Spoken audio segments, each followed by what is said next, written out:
My fiancé kept pressuring me to sign a prenup just in case, so I had my lawyer add a clause he definitely didn't read. When Garrett first brought up the prenup 6 months before our wedding, I wasn't suspicious. He was a successful architect, and I understood wanting to protect his assets. "It's just standard practice," he said, sliding the papers across our kitchen table. "My business partner insists all the guys do this." But then he started getting weird about it. Every few days, he'd casually mention how important it was that we get this handled soon. When I suggested we both hire separate lawyers to review it properly, he waved me off. "Mine already took care of everything. We just need your signature." The document was 47 pages of dense legal language that essentially said if we divorced, I'd get nothing. No alimony, no claim to property acquired during marriage, no retirement benefits. Even gifts I'd received would revert to him. "This seems pretty one-sided," I told him. Garrett's jaw tightened. "Do you want to marry me or not?" Red flag number 1. When I insisted on having my own attorney review it, he exploded. "You don't trust me? After 3 years together?" Then came the guilt trips about wedding costs and how stressed he was about his big project. Red flag number 2. My lawyer Patricia was horrified by the prenup's terms.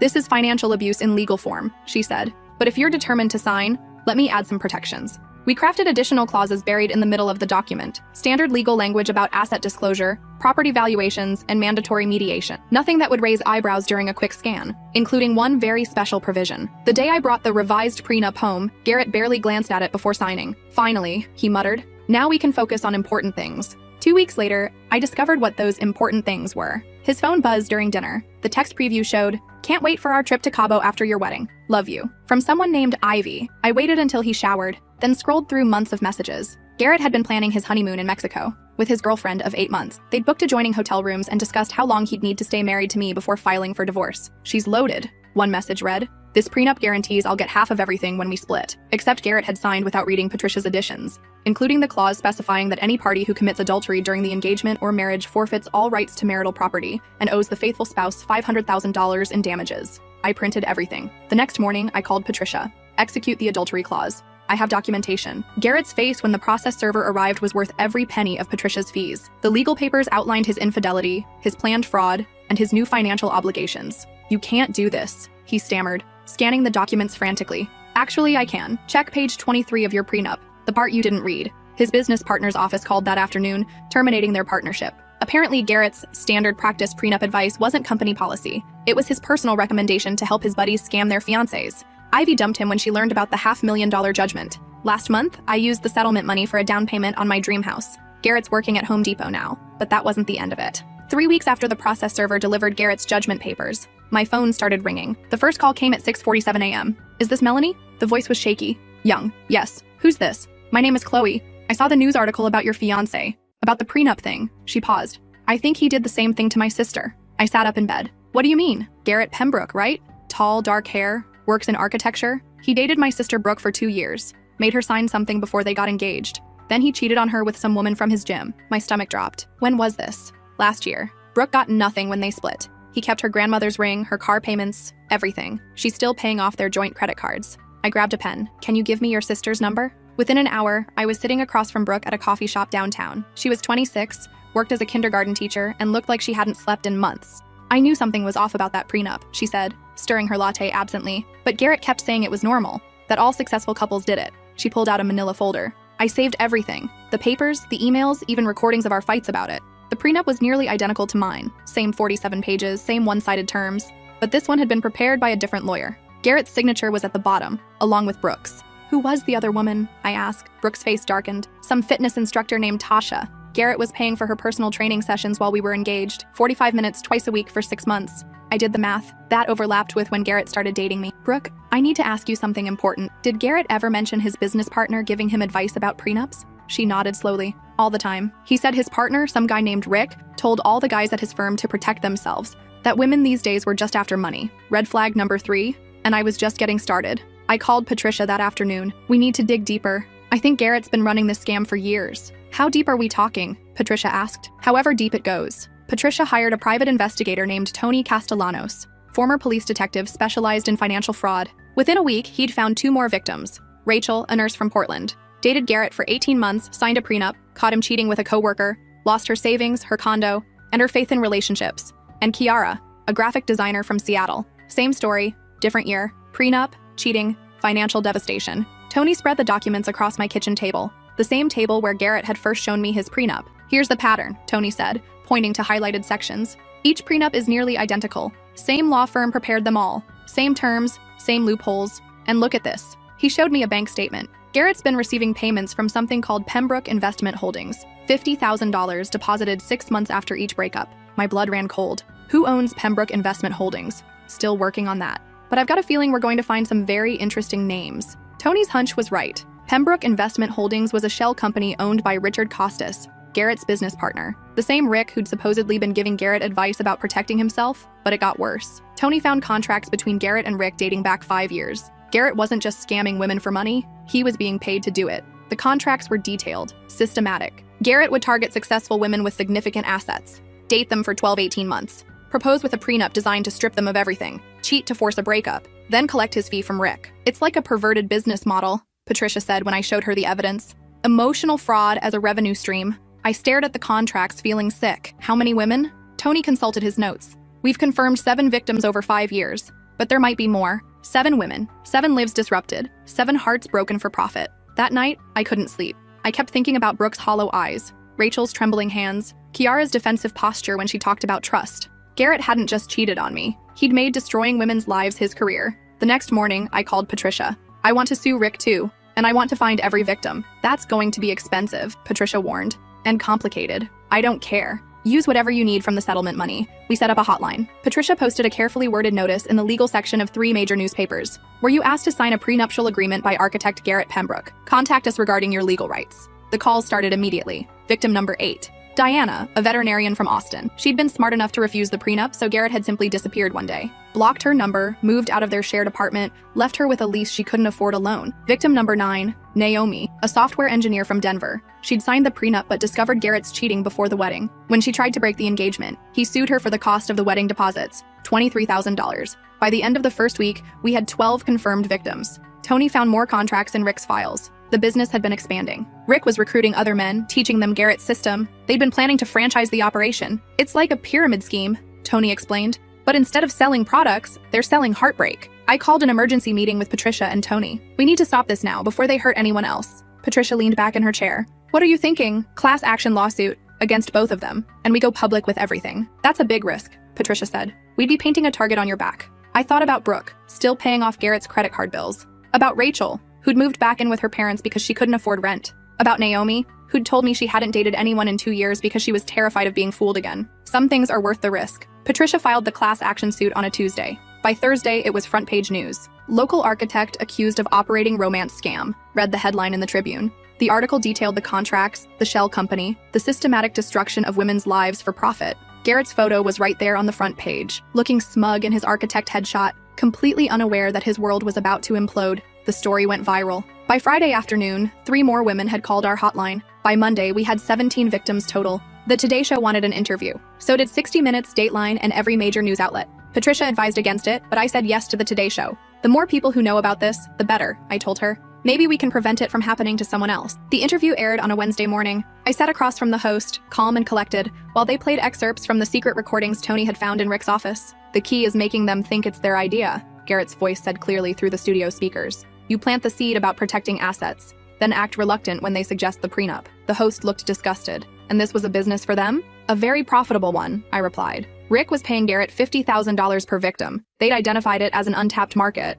Successful women with assets and trusting hearts. The interview segment was 12 minutes long. By the time it ended, our hotline had logged 43 calls. Not all of them were from victims. Some were from lawyers offering to help pro bono. Others were from journalists wanting to investigate similar schemes in their cities. But 3 calls stood out. The first was from Garrett's mother. I had no idea, she said, her voice shaking. I'm so sorry for what my son did to you. To all of you. The second was from Rick's ex-wife. I always wondered where that money was coming from, she said. Rick told me it was investment returns, but the timing never made sense. The third call made my blood freeze. I think they might have killed my daughter. The woman's name was Dorothy Brennan. Her daughter, Melissa, had been found dead in her apartment 6 months earlier. Apparent suicide, single gunshot wound to the head. Melissa had been dating someone named Garrett, Dorothy said. She was supposed to marry him, but something went wrong. She became very depressed, stopped eating, stopped returning my calls. I gripped the phone. Mrs. Brennan, did Melissa ever mention a prenup? That's all she talked about in her last few months. How this prenup was going to ruin her financially. She'd inherited money from her father, about $2 million.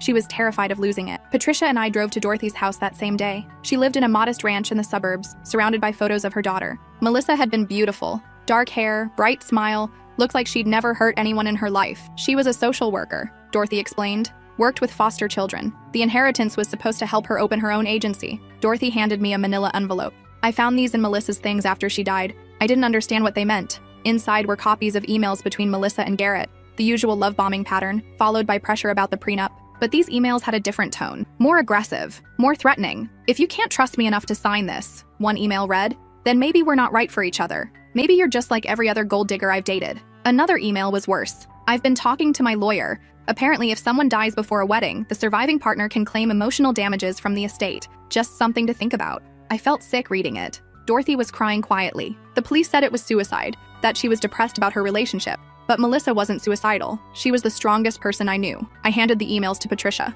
Can we reopen the investigation? We can try, Patricia said. But it's going to be difficult. The death was ruled a suicide. We'd need compelling evidence to get it reopened. Tony went to work immediately. He reviewed the police reports, interviewed Melissa's friends, and examined the crime scene photos. What he found was disturbing. Melissa had supposedly shot herself with her left hand, but according to her medical records, she was right-handed and had limited mobility in her left hand due to a childhood injury. The gun was registered to Garrett, and security cameras at Melissa's apartment complex showed Garrett's car in the parking lot the night she died. But the police had missed all of this because they'd assumed it was suicide from the start. Tony brought his findings to the detective who'd handled the original case. Detective Morrison was a veteran cop, close to retirement, who didn't appreciate being told he'd missed evidence. Look, I understand you want closure, Morrison said, but sometimes people just reach their breaking point. The girl was depressed about her relationship. It happens. Did you know the gun was registered to her boyfriend? Tony asked. Morrison shifted uncomfortably. That's not unusual. Couples share firearms all the time. Did you know she was left-handed? What does that matter? Tony spread the crime scene photos across Morrison's desk. She supposedly shot herself with her left hand.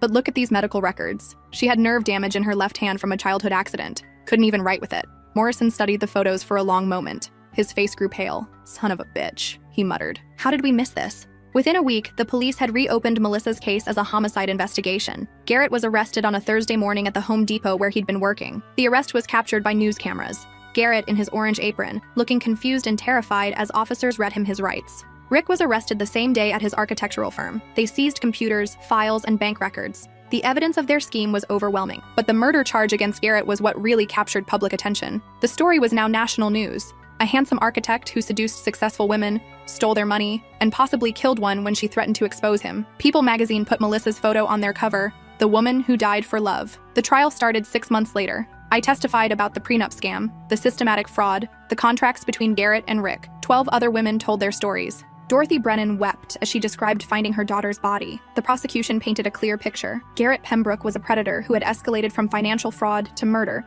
when one of his victims became a threat. Garrett's defense was pathetic. His lawyer argued that the prenups were legal, that the relationships were consensual, that Melissa's death was still suicide despite the evidence. The jury deliberated for 4 hours, guilty on 17 counts of fraud, guilty of murder in the first degree. Garrett was sentenced to life in prison without the possibility of parole. Rick got 15 years for his role in the fraud scheme. The civil lawsuit resulted in a $12 million judgment against both men and their assets. Every victim received compensation, with Melissa's estate getting the largest share, but money couldn't undo the damage. Brooke still flinches when men approach her. Rachel moved across the country and changed her name. Naomi started a support group for women who've been victims of romance scams. I kept Melissa's photo on my desk throughout the trial. A reminder that this was about more than money or justice. It was about a young woman who'd wanted to help foster children and instead became a victim herself. 2 years later, I got a call from Dorothy Brennan. I wanted to let you know, she said. I've started a foundation in Melissa's name for foster children who age out of the system. It's funded by her inheritance, the money Garrett tried to steal. That's beautiful, I said. Melissa would be proud. I also wanted to thank you, Dorothy continued. If you hadn't stood up to him, if you hadn't fought back, he might have killed other women. You saved lives. I thought about that conversation for a long time after we hung up. 6 months later, Patricia called with news. Remember the Today Show interview you did? She asked. Of course. It's been used as evidence in 17 other cases across the country. Apparently, Garrett and Rick's scheme inspired copycats. But your interview helped law enforcement identify the patterns. I sat down heavily. 17 more cases, 17 more prosecutions, all successful, and every one of them referenced your testimony as a key piece of evidence. The ripple effects continued. A year later, Congress passed the Melissa Brennan Act, requiring background checks for anyone requesting information from inheritance databases. It closed a loophole that predators like Garrett had been using to identify wealthy targets. 3 years after the trial, I got married. His name is David, he's a teacher, and he refused to even discuss a prenup.